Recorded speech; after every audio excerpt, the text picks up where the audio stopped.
Tiga bakal calon presiden di Pilpres 2024 beradu gagasan dalam diskusi panel di Rakernas Asosiasi Pemerintah Kota Seluruh Indonesia atau APEKSI di Makassar, Sulawesi Selatan pada Kamis kemarin.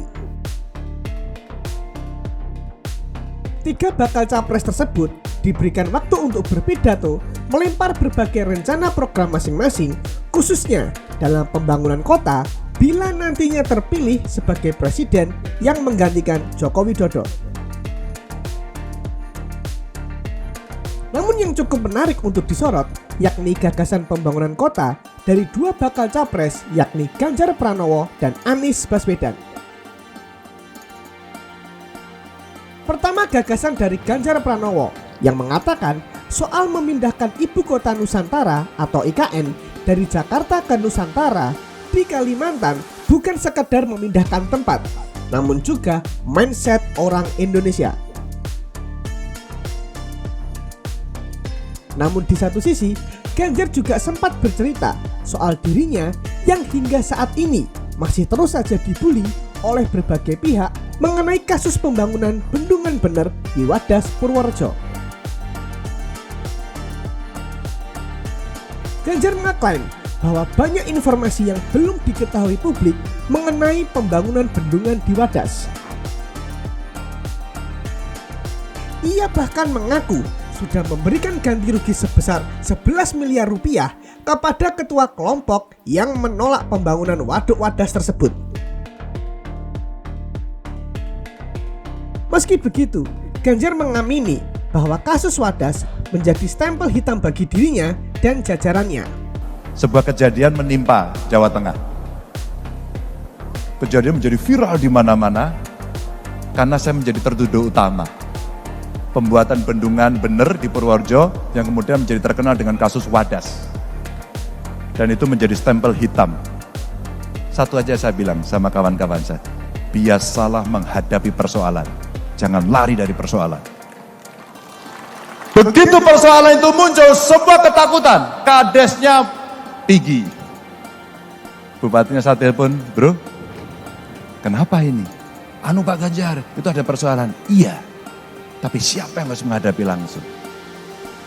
Ini proyek punya pemerintah pusat.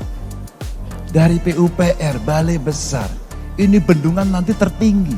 Ini akan menyelesaikan satu pengendalian banjir, dua suplai air, dan kemudian derivat turunan dari proyek itu. Nilainya gede banget dan sudah belasan tahun tidak pernah bisa berhasil. Dan kita lobbynya sudah setengah mati untuk bisa mendapatkan ini. Kenapa kita tidak bisa bertugas? Tentu ada yang pro, ada yang kontra. Tapi begitu tindakan agak represif muncul, videonya muncul, satu pun tidak ada yang terbiasa mengatakan, siap, saya salah dan saya bertanggung jawab. Tidak ada Bapak Ibu. Ketika itu tidak ada, maka saya sampaikan, saya datang ke lokasi, saya sampaikan, satu, saya penanggung jawabnya. Dua, ini saya bereskan. Tiga, yang ditahan saya minta keluar. Empat, saya akan mendatangi orangnya. Hari ini saya masih dibully, tapi seluruh informasi tidak terbagi dengan baik. Maka saya sampaikan kepada mereka, Mas Ganjar gimana kasus Wadas? Ketua kelompok penolaknya sudah menerima dan mendapatkan ganti untung 11 miliar. 11 miliar. Saya komunikasi sama Pak Presiden, Pak Jokowi. Udah Pak Gub, silahkan diteruskan. Izin Pak. Skim ganti ruginya ini bagus banget Pak. Itu akan memudahkan kami untuk berbicara dengan mereka. Sementara itu, di kesempatan yang sama, Anies Baswedan menyinggung ketimpangan di berbagai wilayah Indonesia melalui foto udara Indonesia di malam hari. Foto-foto udara Indonesia di malam hari yang dibawanya itu terlihat sebagian besar lampu di wilayah Pulau Jawa menyala, sebagian di Pulau Sumatera juga menyala, namun sebagian di wilayah Indonesia Timur hanya sebagian kecil lampu yang menyala. Ini potret Indonesia di malam hari. Tapi sebenarnya yang lebih menarik di potret ini,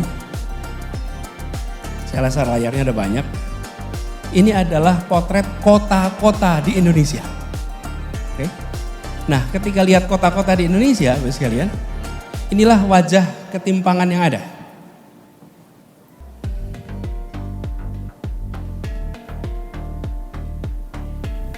Kelihatannya ada ketimpangan juga Pak di sini Pak. Coba dilihat dulu. Jadi kalau Bapak Ibu perhatikan, oke, sip.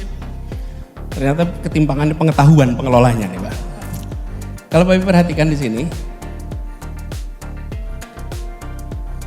tidak sampai rupanya. Oke, lihat saja. Lampu ini menggambarkan kota di Indonesia. Ketika kita lihat kota-kota ini, sekalian, di Jawa paling terang itu Jakarta, Surabaya. Begitu masuk Sumatera, titik-titik kecil. Kalimantan titik-titik kecil. Ini yang lebih ramai itu di Sarawak. Ini Malaysia. Sampai di kawasan timur gelap. Saya tidak menggunakan statistik Bapak Ibu sekalian. Gak pakai statistik nih. Tentang macam-macam. Gak usah, pakai ilustrasi ini aja. Listrik yang nyala di malam hari. Dari situ terlihat ketimpangan yang luar biasa. Coba kita lihat negara lain. Kanan bawah, India. India itu kalau ditanya kompleks. Ya, jumlah penduduknya 1,3 miliar. Lebih banyak dari kita. Tapi lihat, ketika di malam hari, terdapat distribusi yang relatif merata. Ini kalau pakai layarnya yang TV, warnanya lebih jelas. Di sini terlihat bahwa kota-kota memiliki, dalam tanda kutip, kontribusi yang relatif setara. Dari situ, lihat kemudian Korea Selatan apalagi. Seoul tentu saja paling kuat. Nah, jadi visi yang kita ingin tawarkan ke depan, kita ingin di malam hari seluruh kota di Republik Indonesia terlihat menyala terang dari udara. Itu kira-kira. Anies juga memaparkan gagasan kota sebagai tempat atau pusat kolaborasi serta akselerasi pendidikan. Kenapa kolaborasi ini praktek baik di perkotaan? Karena begini Bapak sekalian, kota itu tempat berkumpulnya masalah, tapi juga kota itu tempat bertumpulnya solusi. Tempat berkumpulnya talent. Kalau tanya di mana lokasi orang-orang terdidik, kebanyakan di perkotaan. Di mana lokasi think tank di perkotaan, di mana lokasi NGO di perkotaan. Nah, sayang kalau mengelola kota itu hanya dikerjakan oleh pemerintah kota saja. Bila tidak memanfaatkan institusi-institusi ini. Sama perguruan tinggi, di mana lokasinya? Di perkotaan. Karena itulah kolaborasi kami memandang sebagai kewajaran baru. Ini tadi kami berikan catatan, karena kita perhatikan salah satu, next soal pendidikan, salah satu faktor yang membuat kawasan perkotaan itu bergerak lebih cepat adalah ketika kualitas pendidikan dan kualitas manusia di daerah itu makin hari makin baik.